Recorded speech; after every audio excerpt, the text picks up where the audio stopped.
Please ignore my face. It looks super busted today. I did all my skincare today, so through this live, please just ignore my face. Thank you very much. Hi, Sebastian. Hi, those blue eyes.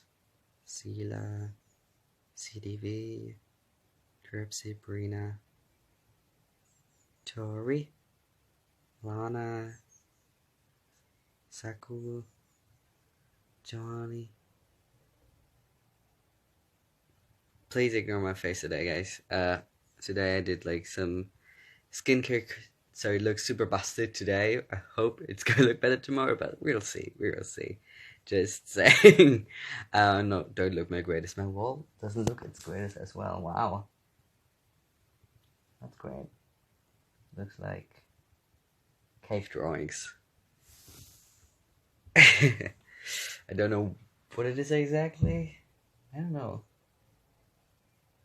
Where does it come from? Anyways, maybe I can make cave drawings out of it. Hello, Lily. That hair is amazing. It's way too long. I need to get a haircut. But, like, cutting my own hair, I only cut the sides because this is too scary to cut. Like, do any one of you guys know, like, Dan and Phil? Like, I watched Phil Lester's cutting his own hair video and I got so much anxiety out of it, I'm not gonna cut my own hair. I needed you today. Thank you so much. Thank you. I guess I needed you guys too, because I really do the lives if I really feel like it, so I feel like it. So thank you for coming. Thank you for joining me on this moment. On this moment. Yes, we're on this moment. Moment is the island called that we all live on. My shirt is doing weird things. I'm sorry, guys. It's so scary. Yes, right? It looks like... Do you guys know Zootopia? The Disney Pixar movie? I don't know. I think it's a Pixar movie that Pixar produced for Disney. And the... I don't want to spoil, so... The character who is like the... I don't know, the secretary of the... Oh my god, my English is just gone. Of the lion guy, I look like that. I look like I'm sheep. I am sheep. Past the eyebrows. Like today, like this monobrow, I have like cut down. Obviously, most people do. At least I think. I hope so. Oh my god, wait. It doesn't. It's not. Nah, it doesn't. It's not a weird thing. Anyways, and I was like so scared to cut too far here or here, and I think I cut a little bit too far in here, but I think you can't really see it, so it's fine. Yes, the week and doing the early days. That's how it looked like. Sure, I'll take it. I'll take it. How's everything in Germany? The weather is good, but I know you mean something else. I kind of don't want to talk about it today, but it's stupid to ignore it. It's something that's happening. So it's getting better. We're allowed to have some more, some some. Sorry guys, I already feel like my English is gone. Some shops are allowed to open up again, and yeah, it's all getting back to a normal time, but it's not getting back to normal. But I'm happy I get to work next week, so I mean I've been working this week, but also next week get to do something else, not filming. Filming is still not allowed, but I'm very excited. Please save this life. Yes, last time I wanted to save the life, but it only gave me to the up. Oh god, this is gonna be a hard live stream for me. It only gave me the option to put it on my IGTV, and I didn't know if it's gonna be like 24 hours on my IGTV, but I don't know, I didn't want it on my IGTV. I liked it to have it in the story.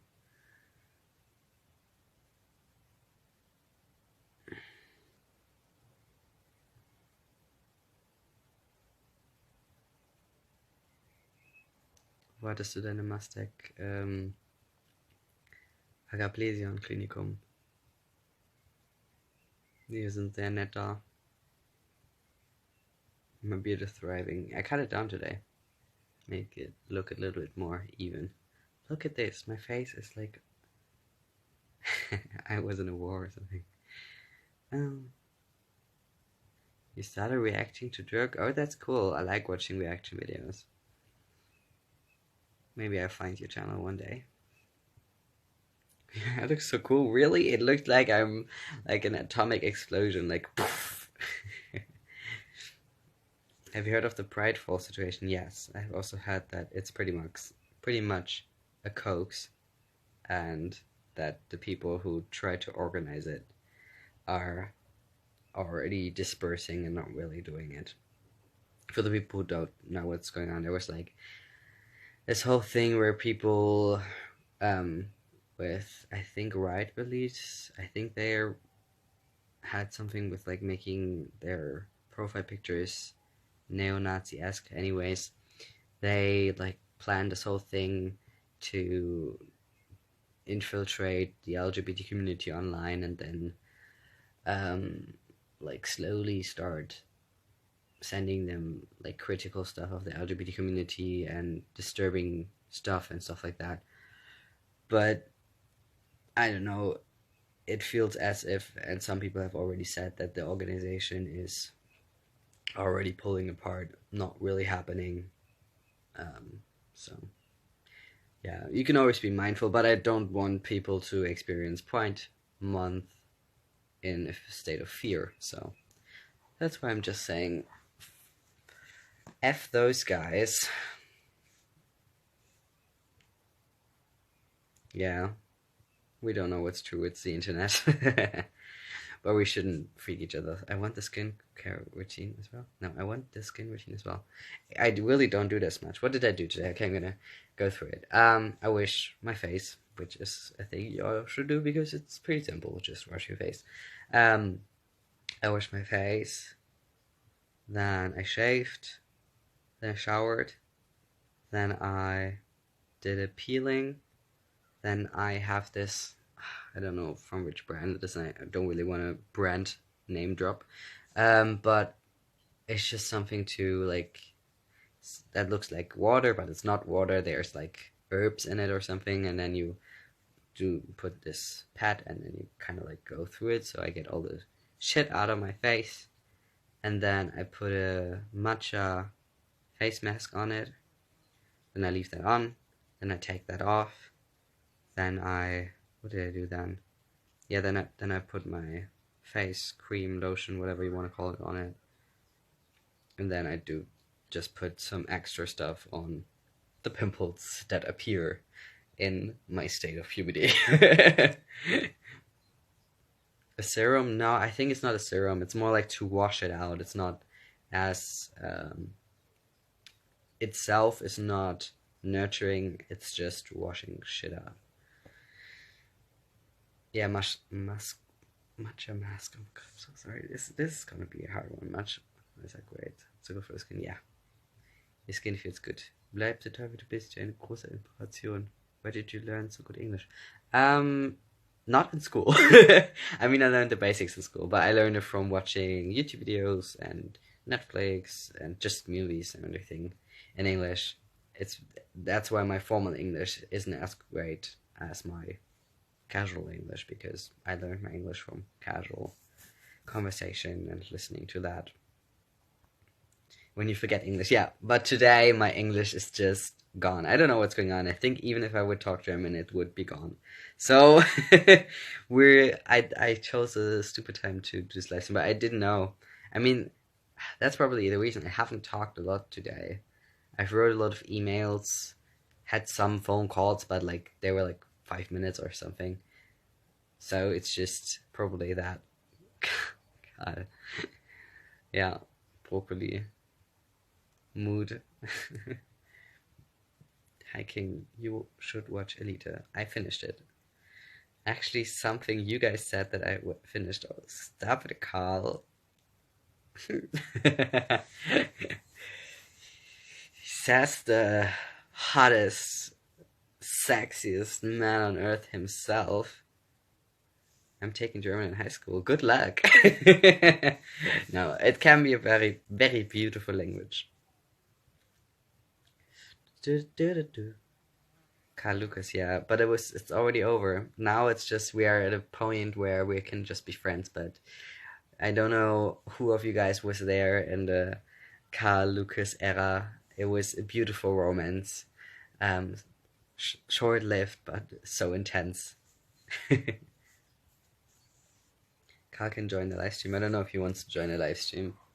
If he does, he may say so, and then I can look at the thingies for people to join. Yes, it was. Someone who was there. Locker535. You were there. You lived through all of it. Love us to friends, ja. Who doesn't know? Lukas, kennst du TikTok? Ja, ich habe sogar einen TikTok-Account, aber der ist privat und den benutze ich auch nicht. Ich schaue mir so TikToks an, aber jetzt so selber TikToks machen, I don't know. Strawberry cake, hello.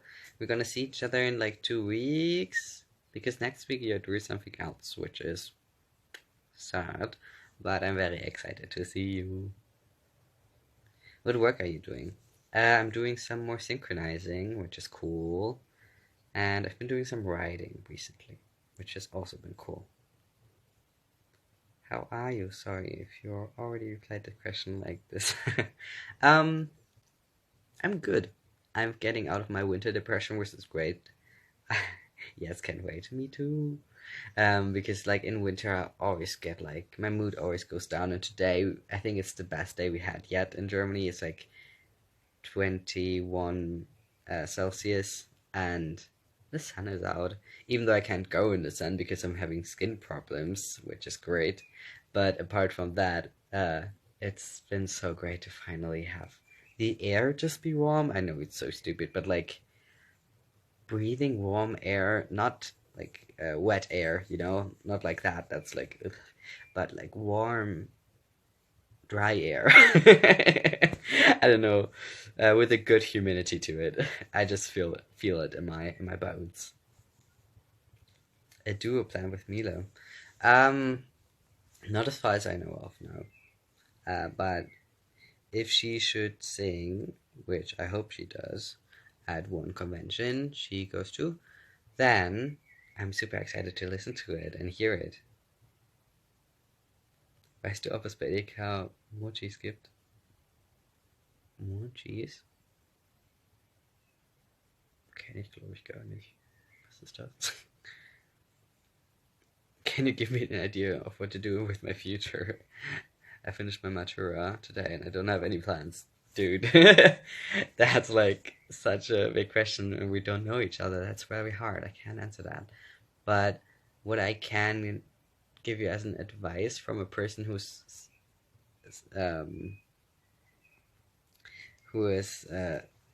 19 years old. I don't know if you want to take my advice in that regard because it's probably going to be wrong anyways, but I just kind of like follow my gut. Yeah, not follow my heart, but follow my gut.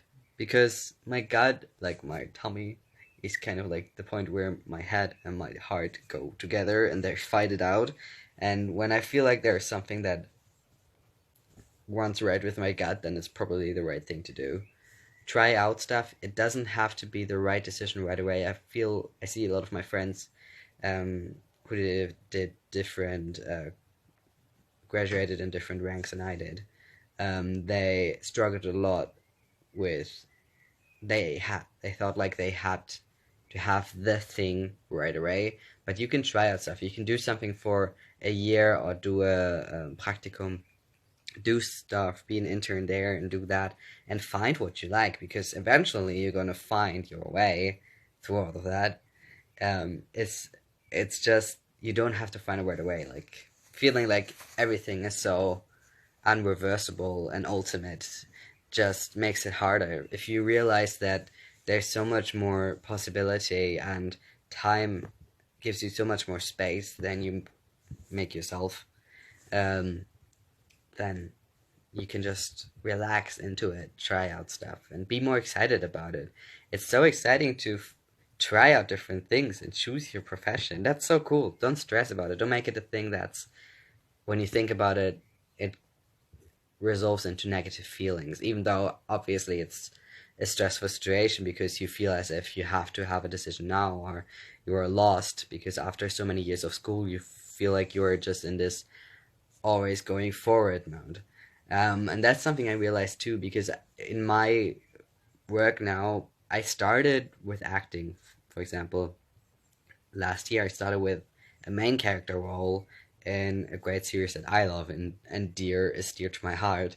So every project that I auditioned for after that, I felt like it had to be the next bigger thing. It had to be something that would extend, or I would move forward and be better at acting in that project, or have a bigger role in that project, or have a bigger that. But that's not the goal you should go into life.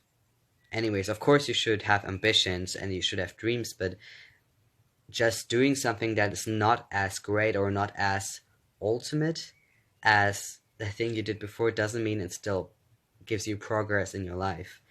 Doing smaller parts in movies or just episode um, main characters has helped showing me that even though I had like 6 days of filming in Soko Leipzig and 21 in Soko Leipzig was still an amazing experience that helped move me forward in my acting career, even though it was like not the biggest main character role. So that was a lot of rambling, but I hope I got my point across.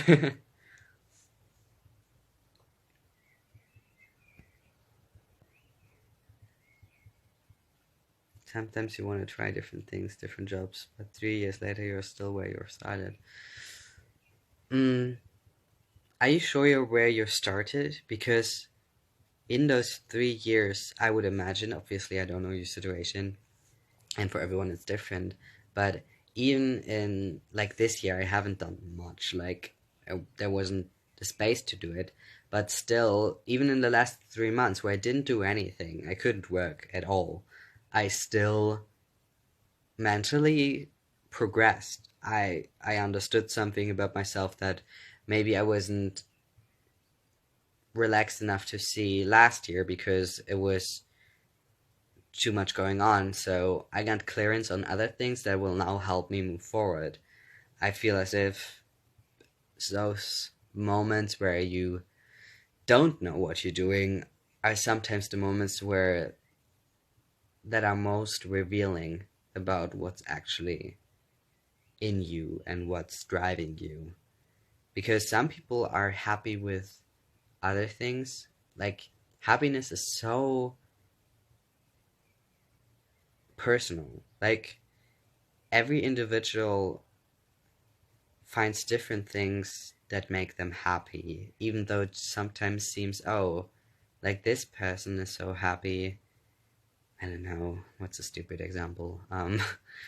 Because they're in a relationship, but then you think, oh, I have to be in a relationship to be happy. But then when you get there, you understand, oh, that's not that. It's something else for me because I'm not that person. I'm not going to be instantly happy because I'm in a relationship like them. For me, it's going to be different. So those moments of quietness where you just are only able to focus on yourself and not look around you at your colleagues or anyone else and think, oh, how are they doing the job that I want to do, or how are they living their life that I want to live?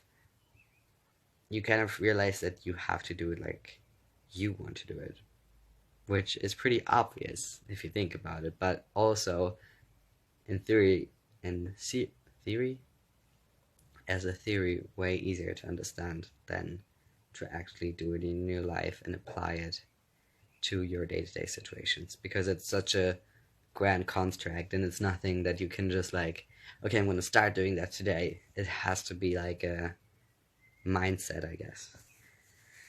uh, yeah.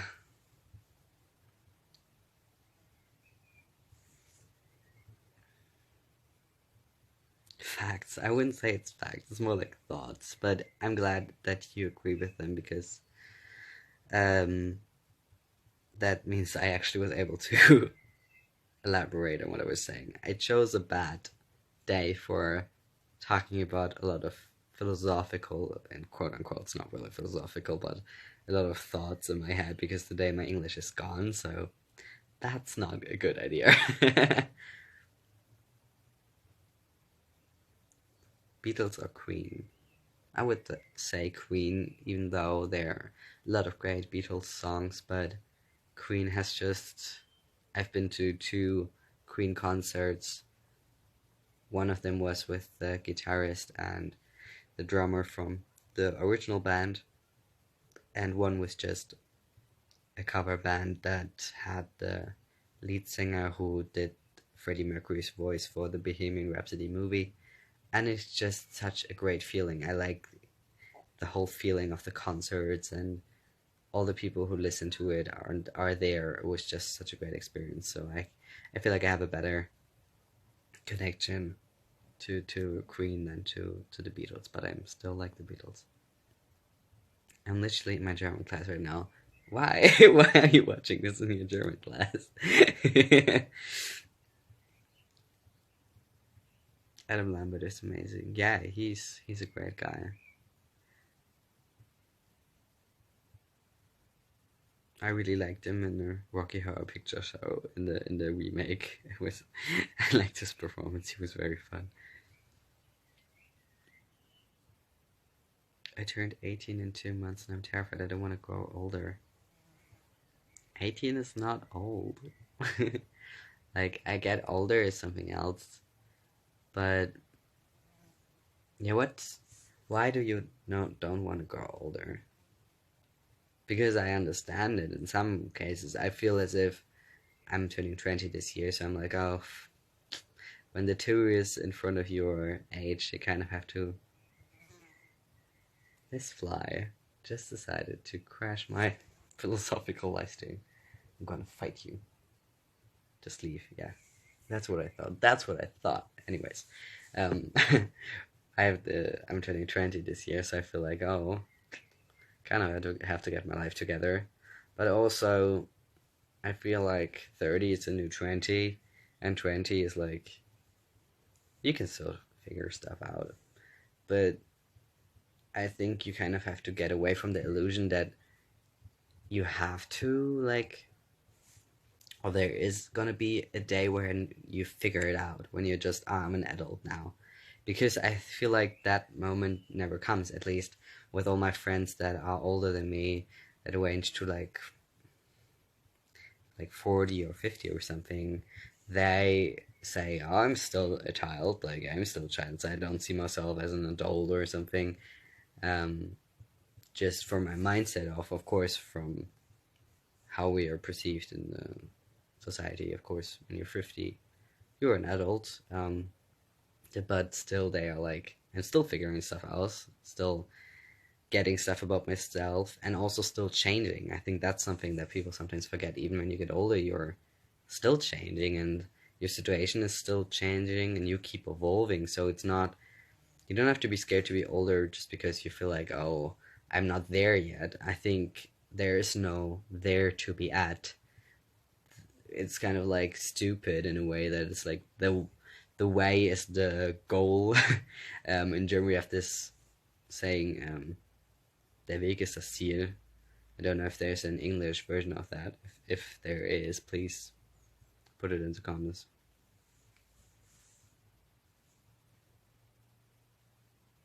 Yeah, I'm turning 29 on Monday and I'm still with my shit together, but I have gone through a lot of ups and downs in life, messed me up. Yeah, I get that. I think there's so much in your life that you're going to be experiencing, and you never feel like, oh, now I'm done.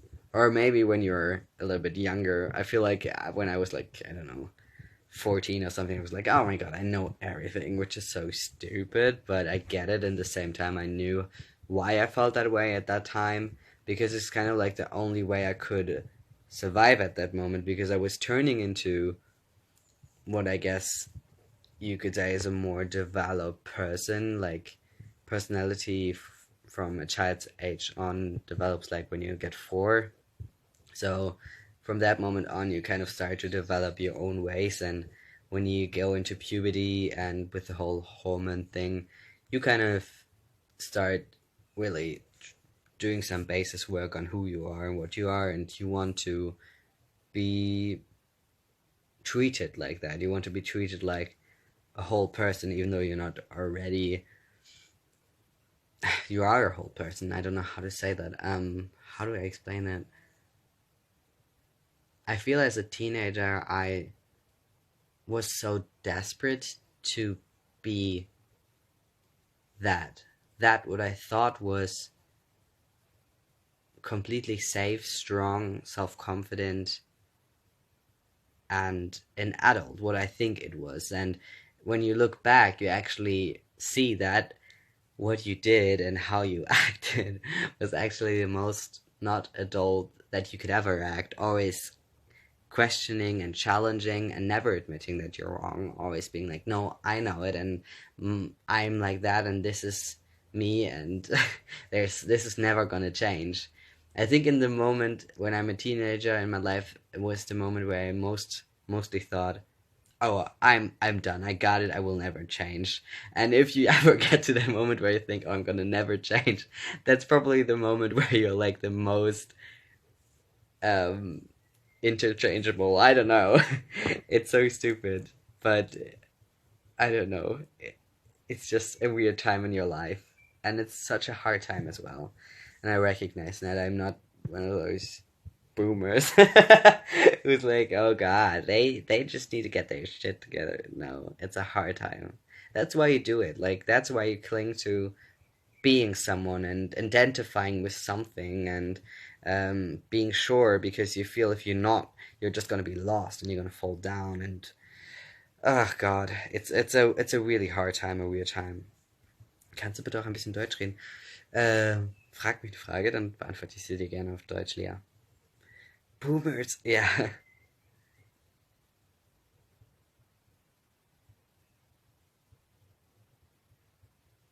I like to think that existing is based on change and growing.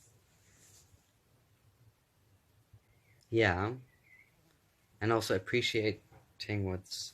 God, this fly. I'm sorry, guys. Also, appreciating what's there. Experiencing the present is something that I learned, or I guess try to teach myself every day. Actually, feeling what's there. Yeah, kind of letting it actually be a thing. I don't know. It's a weird. Sometimes you wake up and then you go back to sleep and you're like, what has this day been? It's not been anything. And it can be because there's nothing going on, especially at these times. That can be a feeling. But it's also sometimes that I feel like I don't even really look at things. You know? I did this exercise in a week where I actually looked at the stuff around me.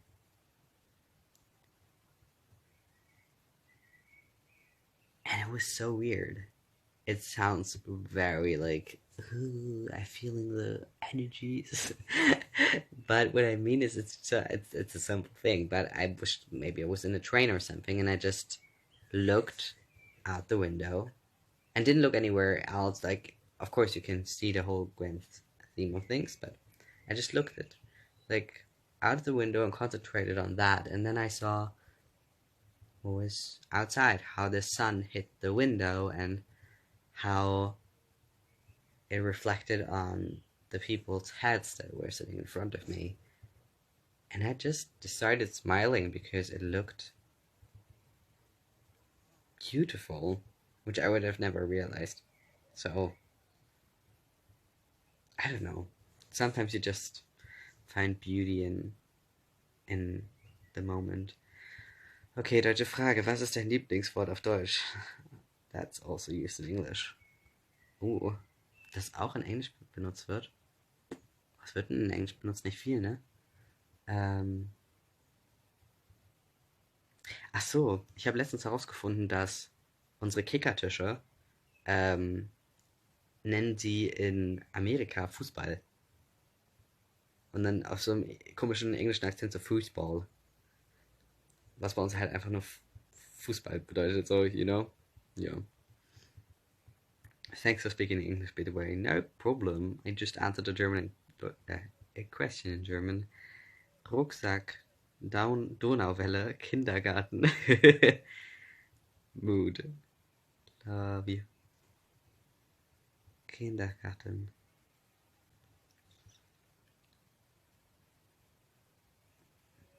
What do I do for missing my home and country? You're missing your home and country, and that's totally valid. Feeling something like that is something that you don't have to push away or try to not feel. But if there's something that's bothering you in a way that you feel like it's blocking you from doing other things because you're so focused on that feeling, it's maybe because you're not letting it through completely, letting yourself be in it, feel it, breathe through it, and then move on from it. Move on, not forgetting it completely. It's not like you can erase it by feeling it completely once, but making it be there as like a feeling, but not as a thing that's completely controlling you. Or you can try to turn it into a motivation, like how people, when something scares them, make that their motivation to actually do it. So, yeah. It's funny how your voice changes with the language. Yeah. Well, sounds beautiful, thank you. With English, I guess it's a little bit higher, and still I feel more badass when I speak English than when I speak German. But, yeah. Hello, Blue Tactic. Your pictures, your drawings are very beautiful.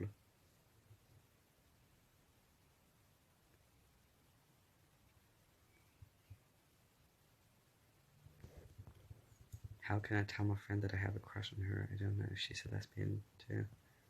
Maybe you can ask her if she's also into girls.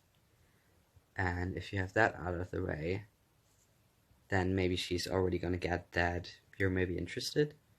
And if she says no, then you know that, and then you should try to get that thought of you out of your head, because crushing on someone who's straight when you are gay is just gonna bring you a heartbreak. So try to communicate, try to be sensitive, because if she's a straight girl, it's probably gonna be, for her, she's gonna take a minute, but also know that it's okay. It's not a bad thing. It just means you love her, like you appreciate her a lot, and even if you guys are not gonna be together, you can still be great friends, because what's better than having someone who cares about you a lot be your friend? So, yeah.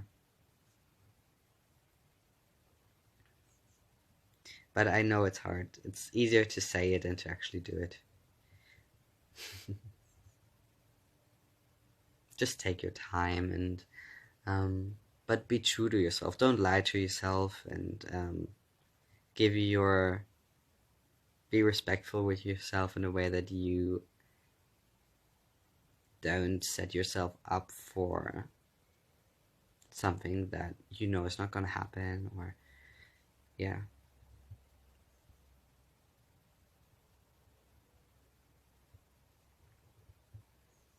Yeah, this is like we're doing some personal talks here.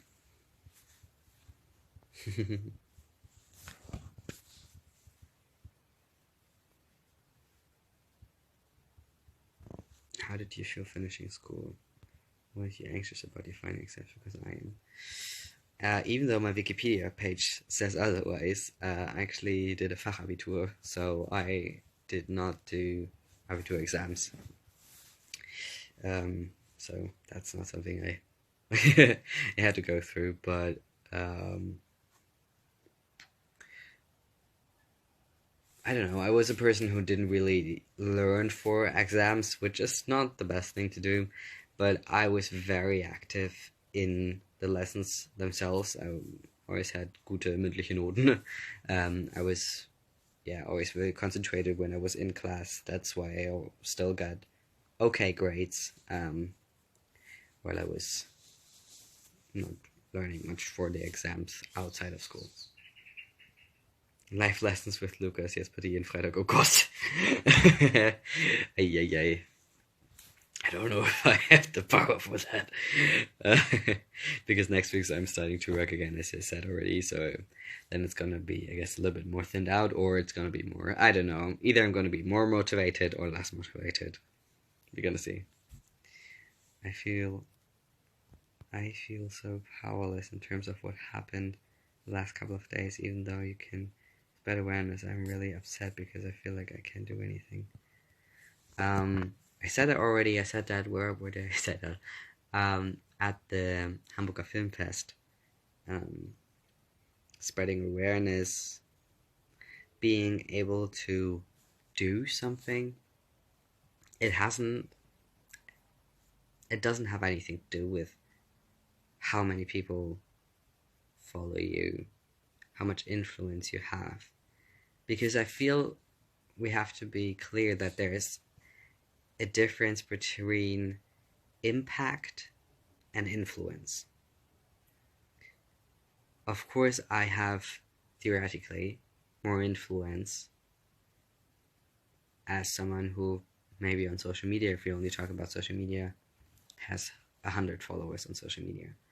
But impact has something to do with the things that concern you and the things that you want to bring across to another person, how you present them, how you talk about it, and if you can make the other person listen to you, be interested in what you have to say, understand your concerns, and why that thing that you were talking about is maybe problematic or important, and then make them understand how they can help or how they can change the situation. If you talk about a topic that I don't talk about yet, for example, if we take me, then you have way more impact than I do. And even if I talked about it, and if I just talked about it briefly or something in a mid-sentence, you still would have more impact because you would catch more people with it. So you have so much power in just, if you want to get something across, how you get it across is equally as important as to how many people you get it across. And if you get it across really well, I always feel as if people pick up on it, understand it, get it, and then want to share it, because it makes them feel good if they get your point, if they get your arguments, and if they agree with you, they now share the same thought as you do, and then want to share it with other people as well. So it's like a domino effect. You never know how much impact you actually have, but never feel as if you don't have any, because you definitely do.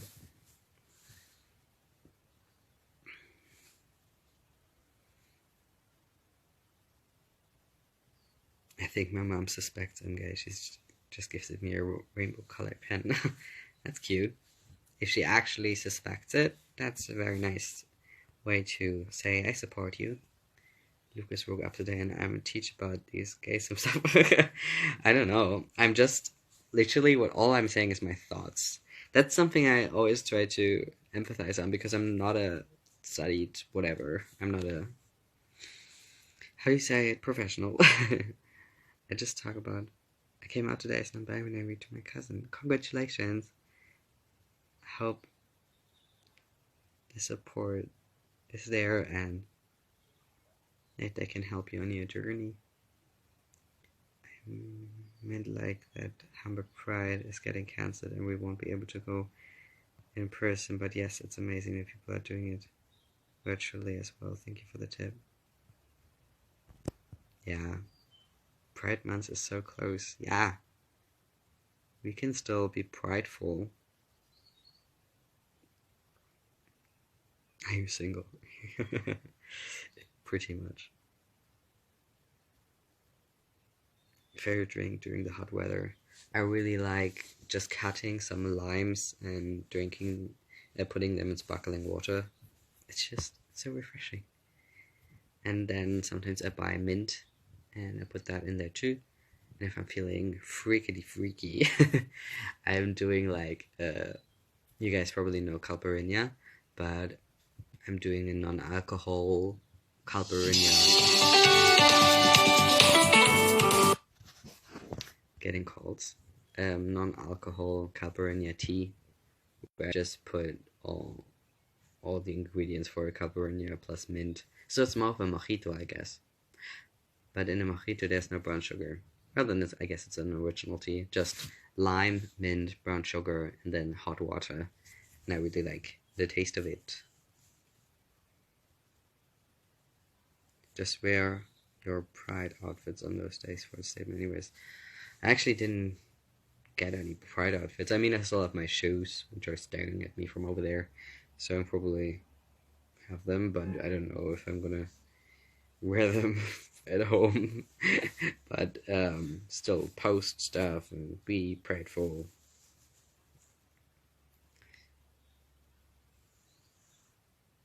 Yeah, I'm always receiving phone calls. Yeah, I'm dancing on the street with my rainbow. That's something we're all gonna miss. I think virtual pride is gonna be a really good chance to reflect on what pride means, and all the online stuff is super cool. Yeah, it's not just dancing on the street, it's also being there, showing that we're here, that we exist. But I try to do that in my day-to-day life in a way that's less rainbow man. I guess I'm just here. That's why I exist. That's already, I guess, a statement. I don't know. I don't want to be a political statement all day long, but I mean, in my work, in my writing, I try to always involve LGBT characters because this fly is gonna be the end of me. I see it coming. Because they're here. It's not that far-fetched to actually have them in stories. You know what I mean? Just put the shoes on and have your pride at home, yeah. Have a dance party at home.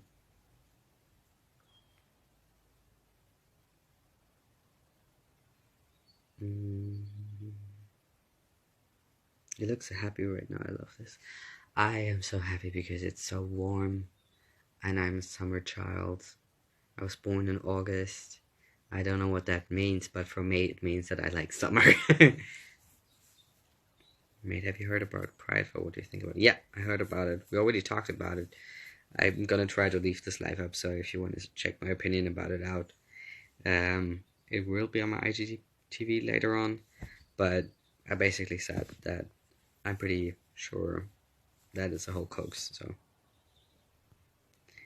yes, it's obviously about our mindset and just loving ourselves and being part of our community. I'm really heavy of everything, and everyone is doing virtual pride too. Yeah, I think showing presence, showing that we are here, and appreciating everything good that has been going on for the LGBT community, which I sometimes feel like is a little bit falling down because of course, we have to focus on what's not good for the LGBT community because that's why we are protesting. It's a protest at the end of the day. But I also like to think of it as a reminder of how good it is because the first time I went to Pride when I was 16, I was just so happy. I wasn't like there and I was like, oh my god, there's so much injustice, we have to do something, which is a great thing, which I developed like afterwards. But at that moment, I was just so happy to see so many LGBT people in one place. When I was 16, I never seen so many LGBT people at one place before. I didn't even know so many LGBT people existed. I didn't know that. I didn't understand. I was like, what? And I was just in Hamburg. It's like not the world. I was like, there are so many more people who are like me. What?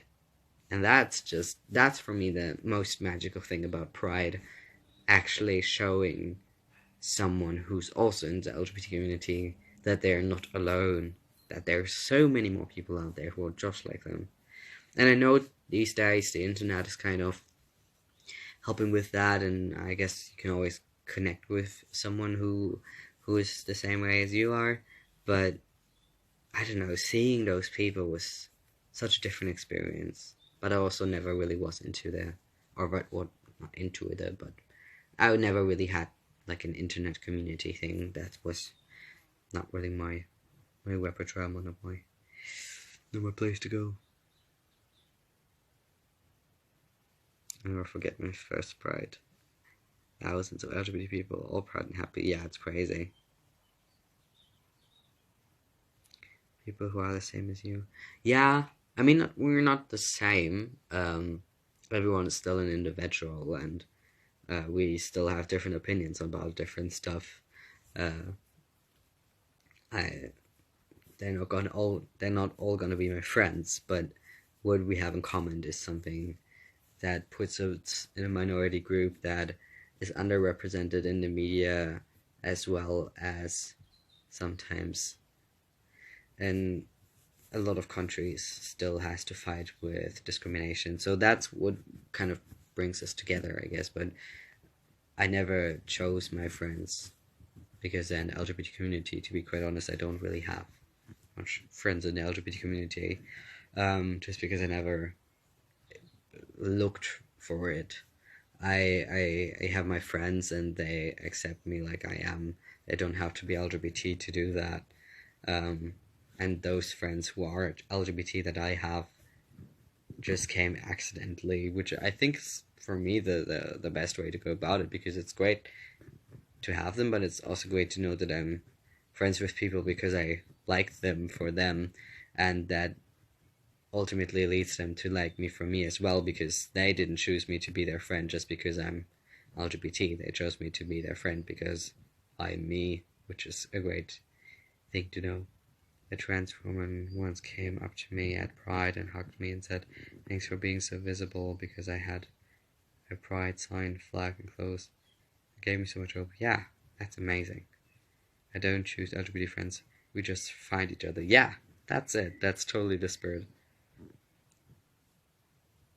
I listen to you talk about being happy and stuff that literally almost my. Oh, I'm glad that me being happy makes you guys happy, or some of you, I guess. Yeah. Any thoughts on the movement to remove the T from LGBT within the community? We think it's ridiculous and offensive towards the history of our community has overcome. Definitely. I mean, trans women were one of the first women to go on the street and demonstrate for LGBT rights. So it's just ridiculous. Yeah. No, I don't agree with that. I have some controversial opinions, but that's not one of them. Some I would have attended my first Pride. Oh, I'm so sorry, but hopefully next year there's gonna be Pride, and your first Pride is actually gonna be so unique because virtual Pride, I think no one has had that before, so you have a special experience for your first Pride. What year were you born? I was born 2000. I love how eloquently you speak. Oh my god, Amanda, I think you're the only person who thinks I speak eloquent today, because my English is so bad today. I don't know what's going on. I live in Brazil and the transphobia is horrible there. Here, sorry. Yeah. I don't know how the situation in Brazil is, but I'm sorry to hear that.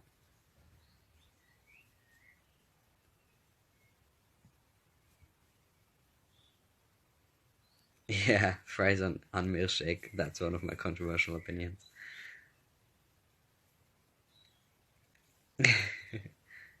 Yeah, Leona. You have to be positive. We have to be seeing the great things in them. I mean, for example, the nomination for the New Faces Award, I was so sad that there's not going to be an event for it because I never was invited to the events before. So I was so excited about it, and then it didn't happen. But I'm still like, it's still so cool. Like, I get to be nominated. I get to have that experience in a whole unique way. I'm okay. Last binge watch. I think it was Elita because I wanted to finish it. I was like, I don't have the energy to do this episode by episode. I just want to finish it, and then I did that. Your skin is so beautiful. Thank you for seeing all my scratches and problems and saying they're beautiful. You made me feel so comfortable with being in the LGBT community, actually. So thank you a lot. Thank you.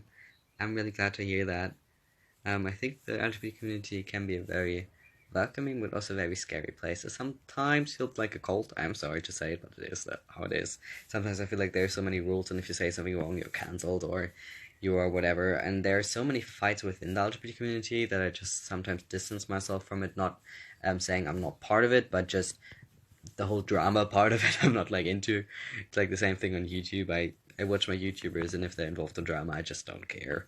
Not because I don't want to cancel them if they did something bad, which I really don't want to do, but I don't know. They're gonna come out with a response video eventually, and then I can see if I'm okay with it or not. And that's the same way how I treat the LGBT community. I'm like, okay, they're fighting. Do I have to be involved in that because it actually affects me? No? Okay, then I'm not gonna do that. What's your relationship like with procrastination? I'm making a game right now. Let's do next week. Wow, you're making a game. That's cool. Well, I'm very big on procrastination. I'm way better at doing something when it's like last minute, which is not a good tendency to have. But I try to remind myself of the feeling how I felt after I did something, and it may like after, for example, like clean my apartment. I'm like, oh, this is so great, this is amazing, I love this, and I just try to like capture that feeling. I don't know, I haven't found the perfect way yet, and then inject that into myself every time I try to do something and don't get to it because I'm procrastinating too much. Cancel culture is literally the worst. Yeah, it's one of the worst things that has come out of this whole internet thing for me. It's so sad. It makes me really sad to see people who yeah, people who did something 10, 15 years ago that they already like said sorry for it 1,000 times get brought up again and make them out to be this thing. And especially when people are called a racist, I can't stand it, because a racist is such a bad thing. It's a horrible thing. And yeah, just people who, I don't know, sing the N-word in a song, that is not a racist. That person is not immediately someone who will look at a person who is a person of color and say, you are beneath me, I am better than you. That's what racism is about. That's just something so horrible. And we can see that especially, for example, in the current situation with the policeman in America who choked a man to death. That's something racist. That's a racist. Someone who deliberately did that. That's horrible. And to kind of get it to like a German conclusion, for example, there's, I think Mila talked about it, this girl from Germany's Next Top Model who got like horrible death threats and messages for not doing anything. She was unsympathetic, but that's okay. You don't have to like everybody, and you don't have to like everybody's getting a platform. Like I don't know. I don't like to enjoy a certain person's content. But that doesn't mean I invalidate their existence and say they should kill themselves. That's horrible, and especially throwing around like words like racist, transphobe, homophobe. I don't like that. That's one of my controversial opinions, I guess. I don't feel like someone who's asking stupid questions about being what it's like being transgender is a transphobe. And I know where the sensitivity of people comes from, because it comes from a place of years of discrimination, and I understand that and I recognize that, but I think by using that word over and over again, you're actually doing the opposite, and you're making it way less impactful to call someone a racist. Yeah, George Floyd. Oh god, that story just fucking ripped me to tears yesterday. That was not fun. Racism is such a stupid thing. It angers me so much. Like, seriously, hate is so over that. Well, anyway, that's fucking stupid. Yeah, racism is such an interesting, like, horrible, interesting thing, because it actually has no biological background. There's no reason biologically why racism should exist or have a consequence in our lives. But humans have always searched for a way to put themselves above other humans, and racism was one of those things they did use for that. So over the centuries of it developing in our culture, it actually makes it a real social construct with real social consequences. So racism biologically is not non-existent and has no consequences, but the social reality of racism has consequences. So now we are at a point where there's no reason to be racist. That's what I'm basically saying, because there's no like arguments biologically that someone who is of a not non-white, non-Caucasian skin color is something less than someone who's Caucasian. But still, it is a reality because it has been ingrained in our society. So we have to deal with it, even though it's not actually a thing. I don't know, that's just something that was so interesting to me when I started to kind of think about where racism actually comes from and what it is about. Yeah, it's really weird.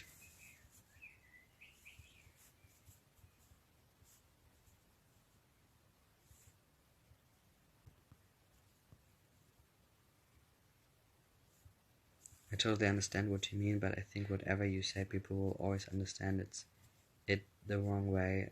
It's just such a touchy subject. Yeah, it is a touchy subject, and I try to stay away from touchy subjects as most as I can, but that's just one of them. More, it came from the conversation about cancel culture, which is something I care about deeply because I just hate it so much. I hate it so much because it's a movement thing. It's like, I don't know. I can't comprehend the whole situation. I think no one really can, I guess, who's not a specialist. But what I know is that some people who were victims of cancel culture did not deserve it, especially not the way it was, not how they were treated. You're not less of a human, and they weren't treated like humans anymore. For example, that Jeremy's Next top model girl, she didn't do anything, and she was treated like she's a murderer or an animal. Yeah, I don't know. Sorry, I didn't want to be a downer. It's just when we talk about cancel culture, it just gets to me.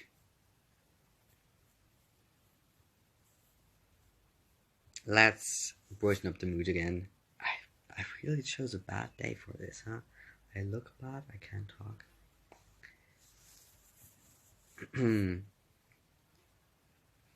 It's true, people need a chance to learn. Yeah, it's like, okay, we're getting back into it. Imagine where we're all in like a Big Brother situation. Or not we, you. You as a person would be in a Big Brother situation. Everyone was watching you all the time. Of course, we have to recognize that some people put something out knowingly. Well, not knowingly that it's a wrong thing, but knowingly putting something out, or they're not live streamed every day. So it was like an accident, but they did something, and then they realized, oh, this was a bad idea. But if we talk about that, and you like, I don't know, it's your livelihood to film yourself do something, and you do something stupid. I don't know, you do something stupid. And then you upload it, and then you realize, oh, that was stupid. Some people also say, that was stupid of you. I'm like, oh shit, that was super right, I shouldn't have done that. You delete the video. Then all the things, what do? You delete the video, you're a coward, you're trying to hide it. You don't delete the video, why you still have up the video? Okay, I'm just gonna finish this rant and then I'm gonna go off. But I want to finish this because it would be very unsatisfying to not finish this. Um, so where was I? Oh yeah, wait.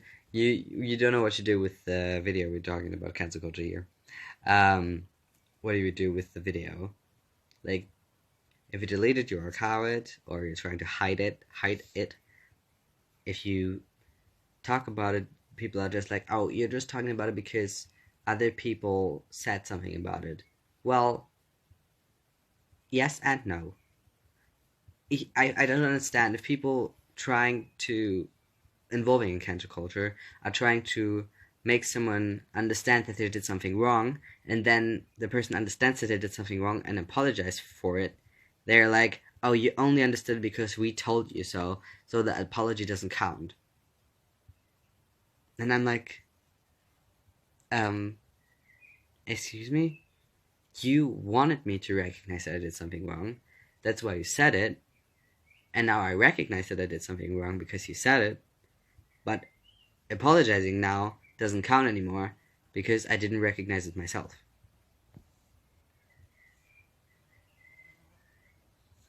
Cancel culture doesn't allow for apologies. They always write off as insincere and there's no way to recover, only once you messed up. Totally. 100%. It's like, what? What?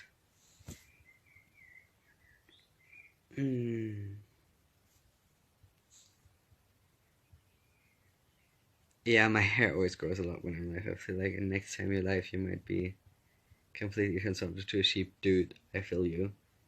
Scott Horing is getting attacked on Twitter for a tweet from 29, which he already deleted and apologized for.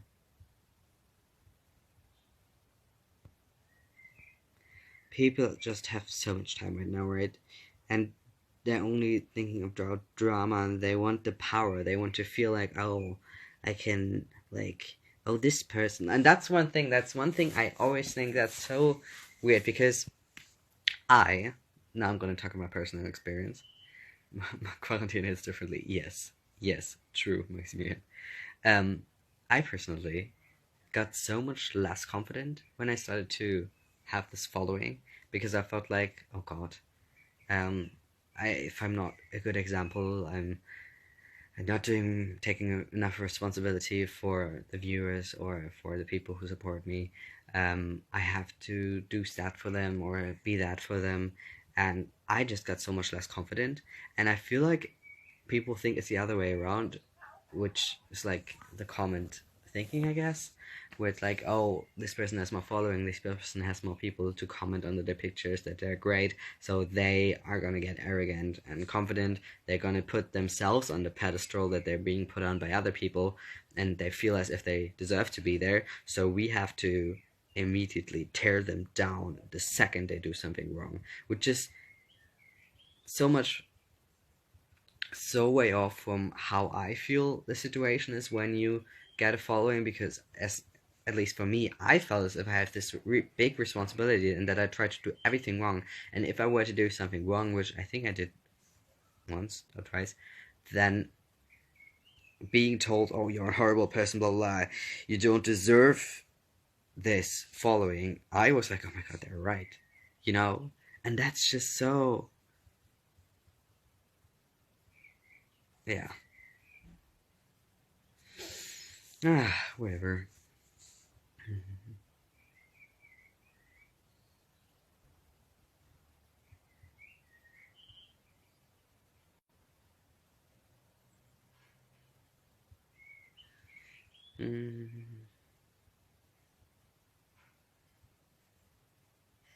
Are you reading any books at the moment?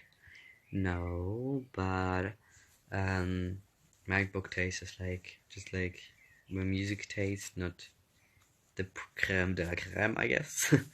So I'm probably gonna read the new book by Stephanie Meyer and also the new big book by the author of The Hunger Games, because those are like books I enjoy. I don't like to,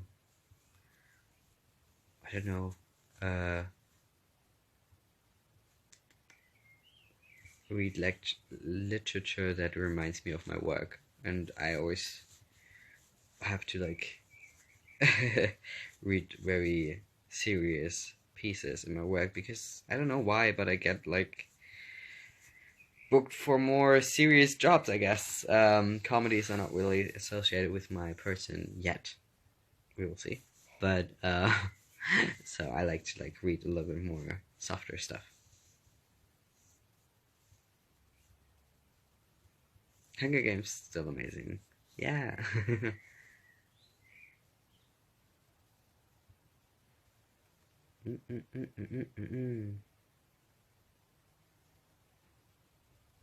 Change of topic. You said you were going to start working again next week. Do you have a new project?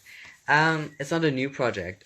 I guess I started synchronizing for it in February, and next week, no, next month we're gonna finish synchronizing. Shave your beard? Why? That's so insensitive, kind of. Do you want me to say to you, shave your eyebrows because I think you would look better without eyebrows? You would be like, no, I wouldn't. I like my eyebrows, I don't want to shave them off. The same with my beard. It's how I want to look, and I want to look good for myself, and I look better with a beard because I look older, and I like that, and it makes me more confident with myself. So it's totally up to me how I look and how I present. The same for you. So you don't have to say that. You can think that totally. You can think, oh, I don't like his beard. Fine, totally. But you don't have to bring that to me. I wouldn't bring that to you. Pommes mit Ketchup oder Mayo? Ketchup. Ich bin nicht so der Mayo-Mensch. You don't have to guys, you don't have to tell me now that you like my beard or that I don't have to shave it off.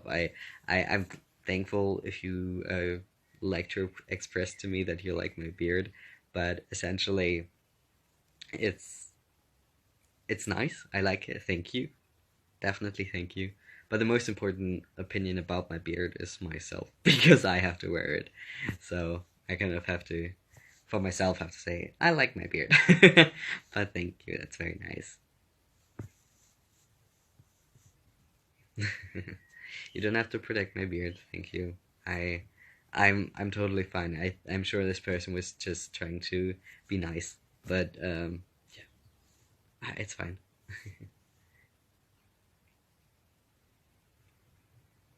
Davids kleiner 3-Tage-Bart war aber auch echt gut. Der war nicht so meins. Das war nicht so mein Ding. Aber hey, solange es David mag und David mochte den Beard, also mochte den Bart, von daher genau die gleiche Situation.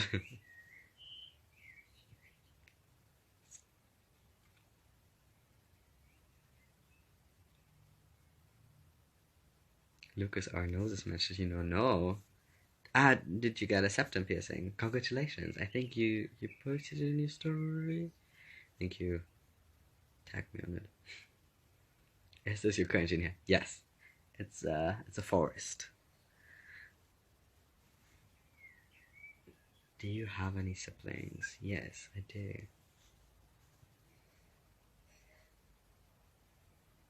Your secret crush? I don't think I have a secret crush. I don't think so. Can you do a life after another for the rest of quarantine? Oh god. That would be like a lot. Wäre nice, sich nach Quarantäne mal irgendwo zu sehen. Ja, voll.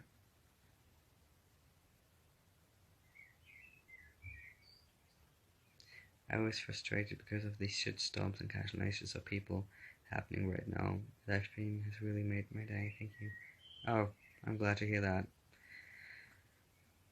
I can't decide if I'm FTM trans or gender fluid. You don't have to decide right now. There's not a decision to be made. Either you are or you aren't, and gender can be very confusing. So just give yourself time. Don't pressure yourself into making a decision or knowing or being like this is it, and talk to psychologists who are, in my opinion, shouldn't be gender specialists, because then they tend to, I don't know, be a little bit more easy with giving out hormones and stuff like that. And I think you should definitely have someone who takes all of you as a person and analyzes it with you, because sometimes people can think they have something with gender identity when it's actually something else in their lives that they just want to escape by becoming someone else. So talk to a specialist, a normal psychologist or a psychiatrist, and yeah, give yourself time. Be open to not knowing. Not every country has gender specialists, unfortunately. I don't think you have to have a gender specialist. What I think you have to have is, of course, a psychologist who's willing to talk about the topic of transgender, has experience with it, but is not a gender specialist. Because I feel like sometimes there's more to someone than just the gender identity. And if you look at the detransitioner rate and look at the story of those people, they most of the time had some other psychological disorder or some trauma in their life that made them think that they are transgender. So to avoid that, you should definitely talk to a psychologist who's open to discuss the transgender topic. And in the case of you being transgender or gender fluid, which is totally valid, I'm sure, you can be right, that they're willing to give you hormones or whatever you need for you to achieve happiness in your life. But just someone who looks at the whole picture and gives you the chance to really figure out yourself. You are yourself. You don't have to fit into a category. Yeah, definitely. Like, it's so faceted, and life always changes. Like, I mean, I am, for example, I am pansexual, that is and will be like that, but most of the time I'm dating heterosexually, so that's just the way it is. But it doesn't make me less pansexual or anything. Yeah, just so sometimes it's hard, especially gender, and I think one should not take that too lightly, especially if it goes into transitioning territory, because some changes are not reversible, especially with testosterone. Like, for example, voice drop. You can reverse that if you made the wrong decision. So, yeah, take your time, be mindful, don't pressure yourself. Maybe find someone to talk to about it. Find someone who's also not, that's just my opinion, but not pressuring you into saying, oh yes, of course you're LGBT, of course. Someone who's open to also talk to you on days where, like, I don't know if it's true, or I don't know if I'm just trans, or I don't know if I'm just gender fluid. Someone who's open to also let you question it, which I just sometimes feel some people have a problem with. What kind of frustrated me sometimes when someone said I should talk to a psychologist about my sexual orientation to be sure when I came out, even though I know they didn't mean it, but I know.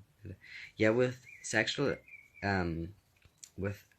orientation, I think for me at least it's something different, because sexual orientation at the end of the day is, in my world, something more, this is who I love. It involves another person, or who I don't love if you're aromantic, or all the other things that involve that. But gender has something to do with a lot of with identity and transition and etc. etc. So there comes for me the need to talk to a psychologist, because, as I said, there are a lot of detransitioners these days, and they transitioned in the first place because they had some other psychological disorder or trauma that made them think they're transgender, which is obviously at that time and that moment it was the right thing for them to do. But if they would have talked to a psychologist, not to a gender specialist, maybe those people would have had more took more time and actually understood, oh wait, isn't your need to transition coming from that and that place, and is that really that place that it should come from, etc., etc. Really diagnosing someone with um, body dysphoria and psychological dysphoria. Yeah, it's just sometimes you feel kind of, you feel kind of, and it doesn't really matter, especially when you're young. I don't know, sir. Lukas, so, ich beende jetzt nochmal kurz den Rant. Oh, ja, du hast recht, Vivi, sorry. This is important to put labels, because I still don't know mine. I don't think it's important well, let me rephrase that. The only person who can say if something is important in that incident, because I don't know if it's generally, right now it seems like that, but I'm not sure, if something is important, is you. If it's important to you to have a fixed label, and you actually have the resources to put yourself on a fixed label, because if you don't have experienced yourself for so many years, you kind of like don't really know what's going on with you. Which you don't know ever, so that's a weird argument to put. But what I'm trying to say is that don't let someone else pressure you into saying, oh, I'm that, because they're like, what's your label? Like, you have to have a label, you have to tell. That's not it. Maybe one day you will find one, maybe you won't. And being open to change and being open to saying, oh, well, maybe I'm just, I don't know, maybe I'm just a lesbian, maybe I'm not bisexual, and in the end, that's fine. That's fine, and that's totally valid and okay, and people are changing, like, that's totally alright. But one thing that comes from me with transitioning, being transgender, is just that transitioning is a thing that goes over more than just how I live in society. It's something where I alter my body, do surgeries, take hormones, etc., and have irreversible changes to my body that should not be taken too lightly. So with being transgender, I feel for me there is some more consequence to it, so that should be discovered, and that should be you should be as sure as you can be before you start transitioning. But with sexuality, who cares? You know? Like, I know who cares. Okay, who cares is a little bit weird. But who cares, like, in a broader scale of, like, you can love whoever you want, as long as you love or don't love somebody, or as you're just happy in the way yet you have your relationships. That's all that matters. I think it's so weird that in our society that it is so important for someone else to know who I love, or who I want to have sex with, or who I don't want to have sex with. Essentially, what's behind that, I guess, is just curiosity, fear, maybe. I don't know. Maybe someone is just scared that I want to smash them. But if I want to smash you, I will tell you. I will be pretty open with you about that. But it's just like, it's so funny if you think about it. What an important, that weird thing, that such a little thing about who we are, has such an importance for everybody else, I guess. My grandma cares a lot. Yeah, I'm like, but grandma, like, what does it do to you?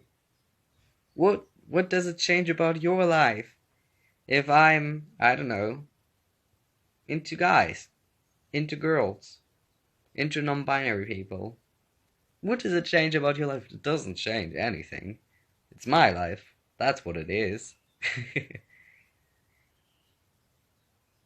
I just remember that story coming out soon in Love, Simon. Yeah, I think it's funny. Yeah, it's literally that. There's also, some of you guys probably know Todrick Hall. He did this whole musical thing where he showed a society where being gay was the norm, and there were like straight people and they were like struggling and stuff like that. And you can just see how ridiculous it is.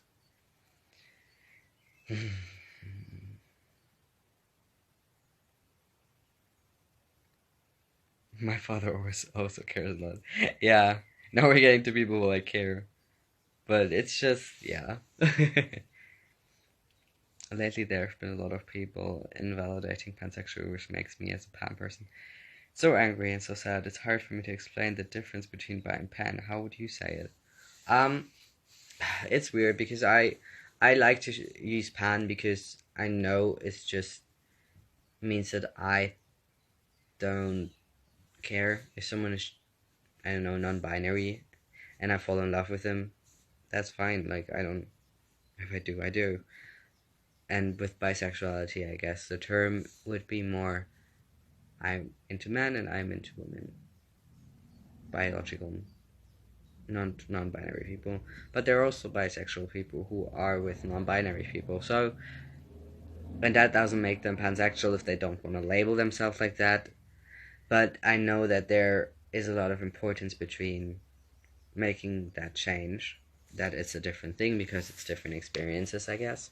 But also, if you're already on the topic, um, it's the same thing for me a little bit with non-binary people and trans people, because there have been a lot of discussions about, are like non-binary people are trans or are they not trans, and I don't know, to be honest.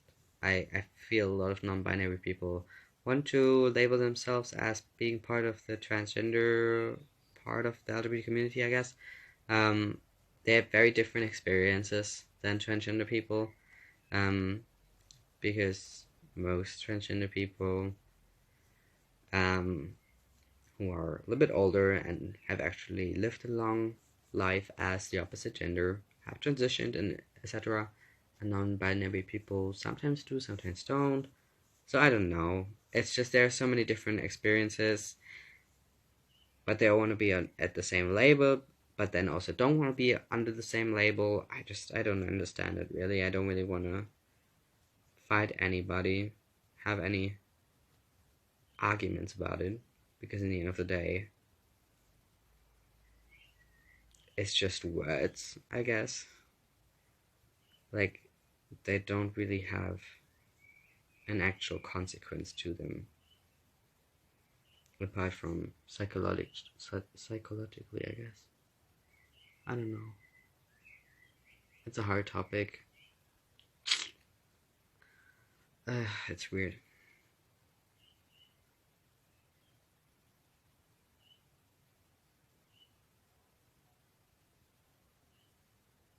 It's never too late to be who you are. I'm 21 and just saying, oh, that's great to hear. And definitely bisexually as being attracted more to more than one gender. Yeah, okay. I mean, it's weird because and it would involve people actually recognizing that there is more than two genders, for example.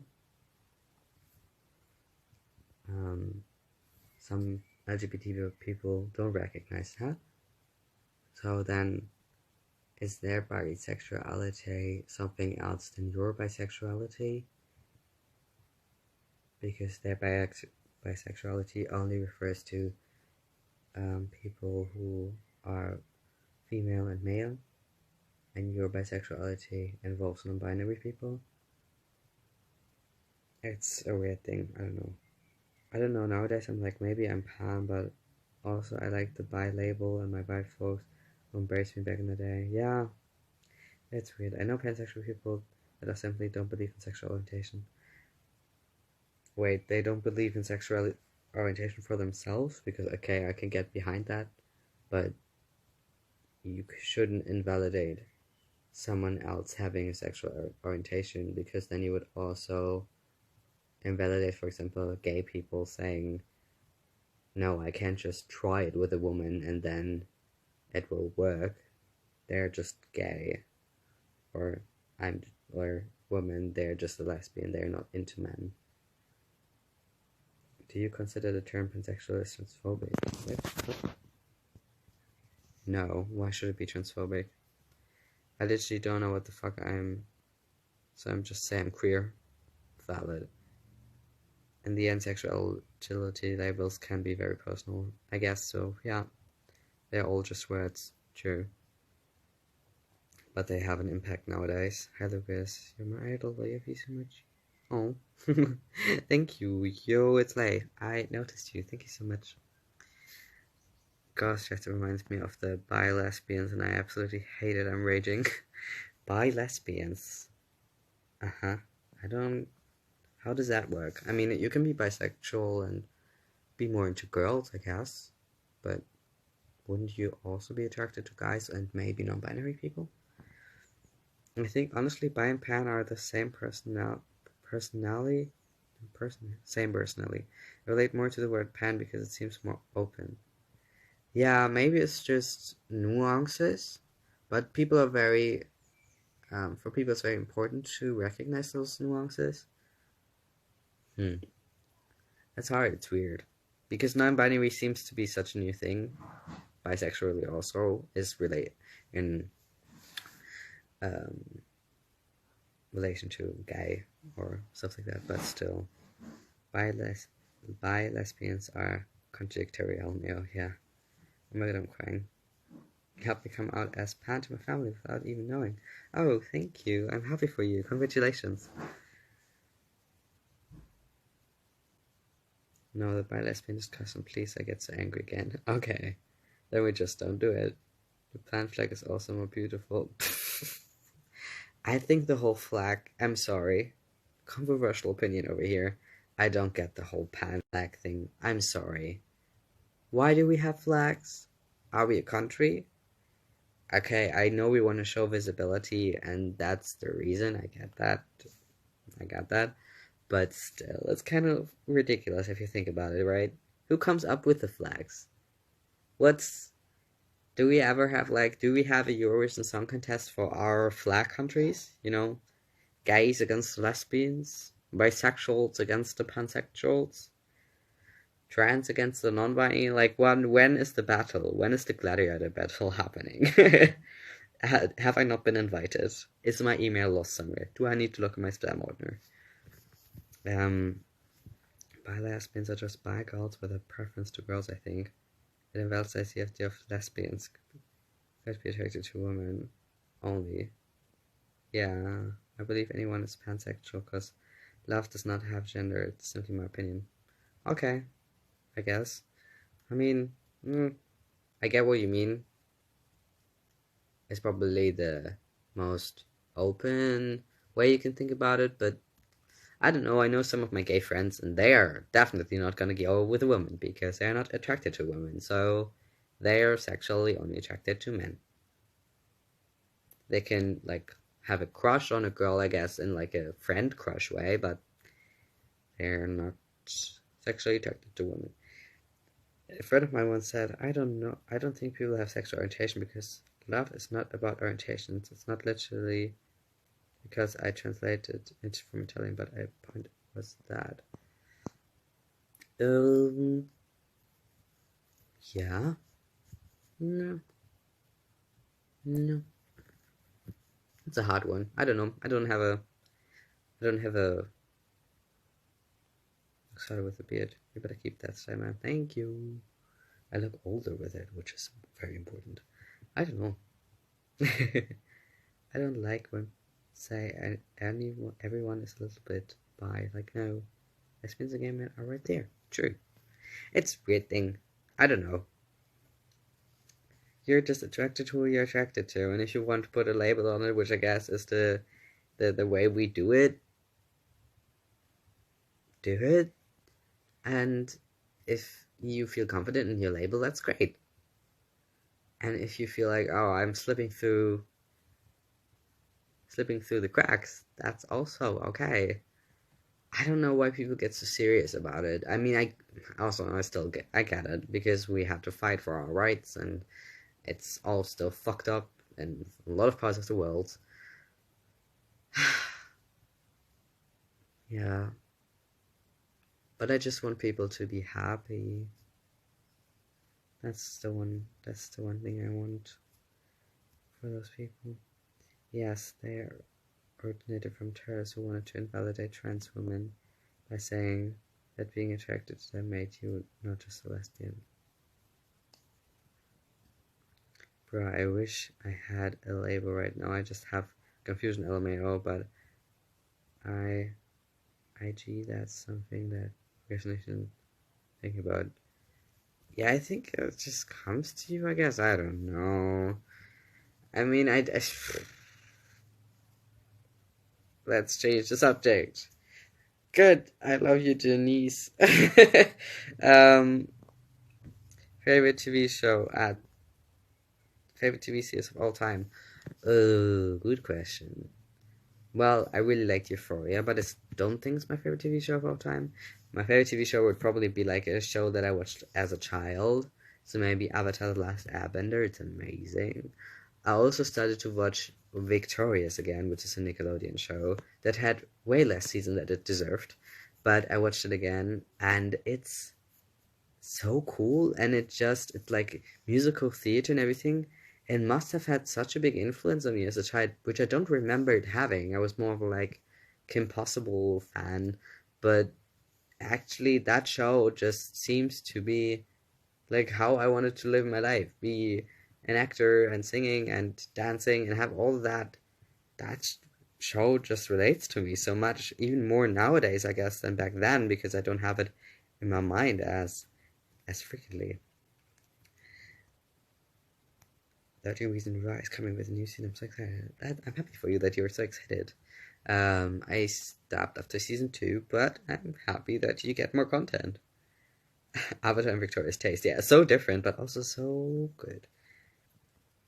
I just finished like the 6th Avatar rewatch. I have no regrets. Yeah, I'm watching it for the 3rd time at the moment.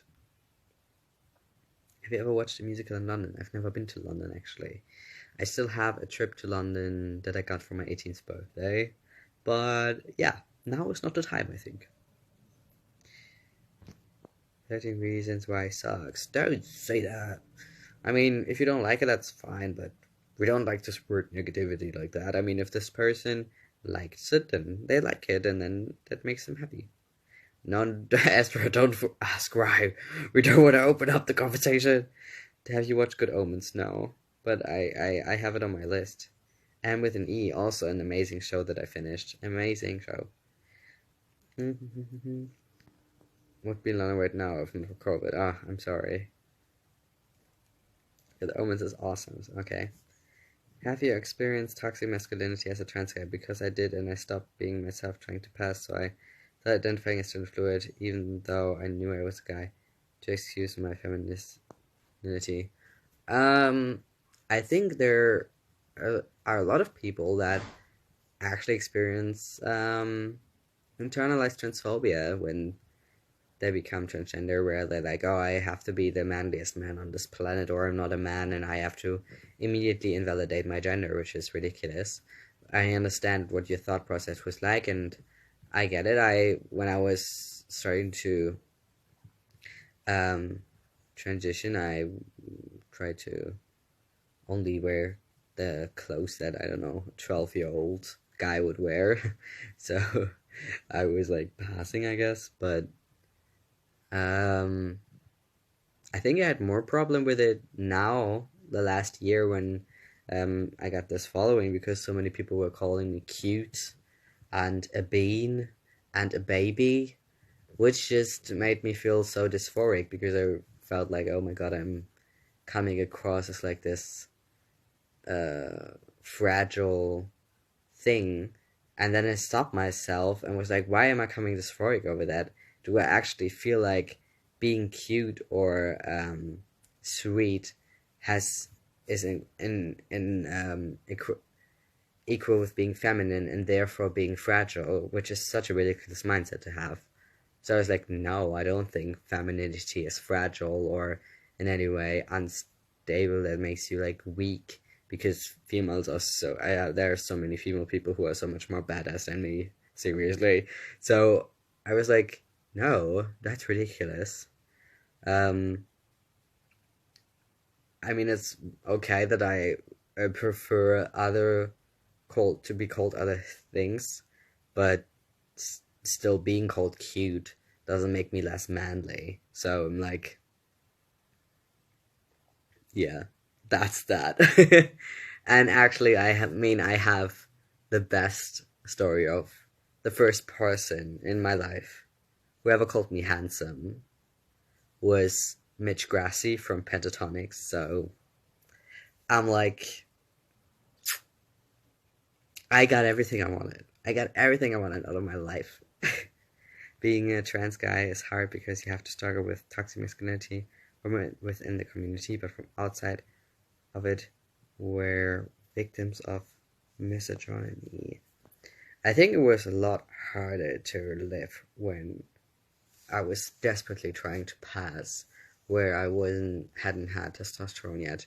Testosterone really was the best thing for me, for my life. Um, because if your day to day life is trying to pass, just wanting that moment of someone recognizing you as a male, that your voice is just so fucking high, that they just can't. They just can't. It's just becomes such the only thing you're focused on, and makes it so much harder.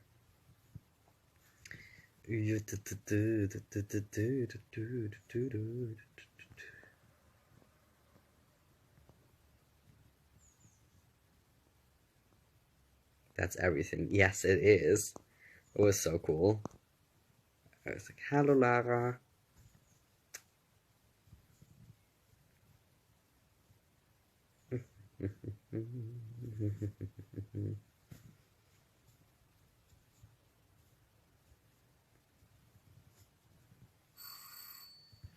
Oh, my food just arrived. How did you meet Mitch? I was just at a concert of Pentatonics, and they put some people on stage, and I was one of them, and I hugged him, and he was like, "Oh, you're handsome." I was like, "Thanks." Okay, guys, I think I will have to go because food. I'm sorry for these two messy live streams. I know we talked about a lot of hard stuff, but um, I hope you guys got what I wanted to say. Okay, I'm gonna get the food. Okay, bye guys. Bye bye bye bye bye bye bye bye.